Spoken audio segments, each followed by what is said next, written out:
हाय viewers, आज आपण बनवणार आहोत तांदूळशाची भाजी. ह्याला चवळीची भाजी पण म्हणतात बरीच लोक, पण आमच्याकडे ह्याला तांदूळसा बोलतात. ही मी स्वच्छ निसून मग धुवून घेतलेली. ह्याच्यात काही पाने एकदम अशी लाईट गुलाबी कलरची पण असतात. तर ही आहे एक जुडी आहे माझ्याकडे, जी मी निवडून धुवून चाळणीमध्ये निथळत ठेवलेली आहे. त्यासाठी आपण घेणार आहोत इथे 3 मीडियम साईजचे कांदे, लसूण आणि हिरवी मिरची बारीक कापलेली. तुम्हाला पाहिजे तर तुम्ही ठेचून टाकू शकता, पण ह्या भाजीमध्ये कापून छान लागते. तर चला आपण तांदूळशाची भाजी बनवायला घेऊया. हे पहा, इथे मी लोखंडी कढईमध्ये 2 चमचे तेल घेतलेलं आहे.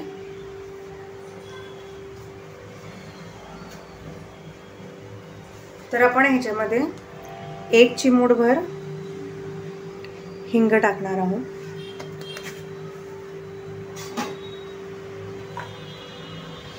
हिंग टाकला की आपण हिरवी मिरची आणि लसूण टाकणार आहोत.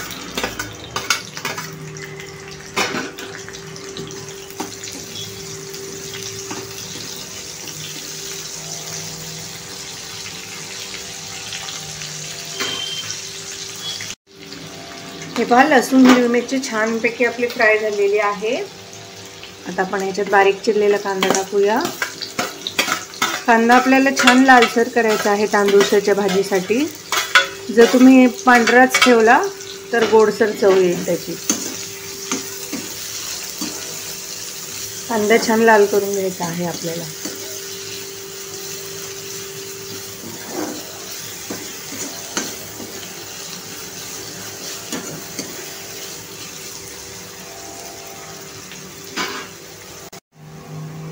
हे पहा, आपला कांदा छान असा लाईट ब्राऊन झालेला आहे. आता बघू शकता तुम्ही, इतकाच ब्राऊन करायचा आहे, ह्याच्यापेक्षा डार्क कलर करायचा नाही. आणि आता आपण ह्याच्यामध्ये ही भाजी टाकणार आहोत.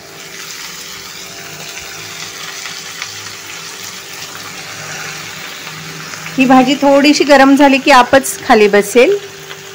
छोटी होते ती, त्यामुळे काळजी करू नका.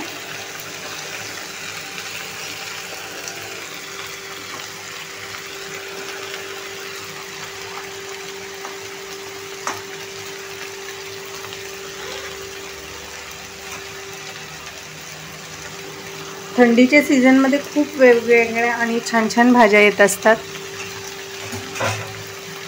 जसं तांदूळसा, चाकवत, चंदन बटवा, सगळ्या भाज्या खाऊन बघा, खूप छान असतात आपल्या आरोग्यासाठी. आणि बनवत जा, कारण थंडीमध्ये जितक्या छान भाज्या येतात तितक्या उन्हाळ्यात आणि पावसाळ्यात नाही मिळत. एकदम ताज्या असतात.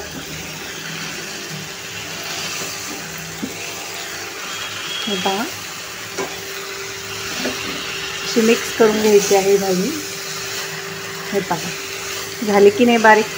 आता ही आणखीन कमी होईल, ही अजून कमी होईल. अजून कमी झाल्यावरतीच आपण ह्याच्यात मीठ टाकणार आहोत. जर आधीच आपण मीठ टाकलं तर खारट होते भाजी, त्यामुळे थोडंसं 2 मिनटं परतून मग मीठ टाकूया आपण ह्याच्यात. हे पहा, भाजी छान आता बारीक झालेली आहे. आता आपण ह्याच्यात मीठ टाकूया चवीनुसार.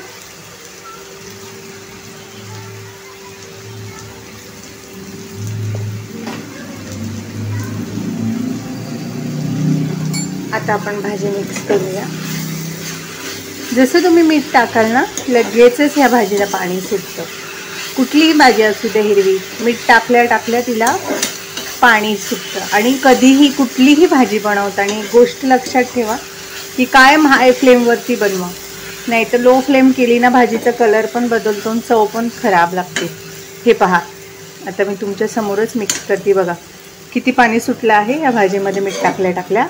आता हे पूर्ण पाणी आपल्याला आटवून घ्यायचं आहे. पूर्ण पाणी आटलं की आपली भाजी शिजते. हे पहा, 6 ते 7 मिनटं झालेली आहे आणि हे बघू शकता तुम्ही, पूर्ण पाणी आपल्या भाजीतलं आता आटलेलं आहे. आता ही भाजी मी काढून घेते आणि तुम्हाला सर्व करून दाखवते.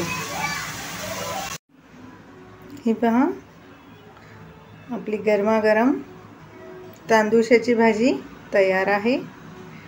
जर तुम्हाला माझी रेसिपी आवडली तर माझ्या चॅनलला लाईक करा, सबस्क्राईब करा आणि ही रेसिपी तुम्ही पण नक्की बनवा.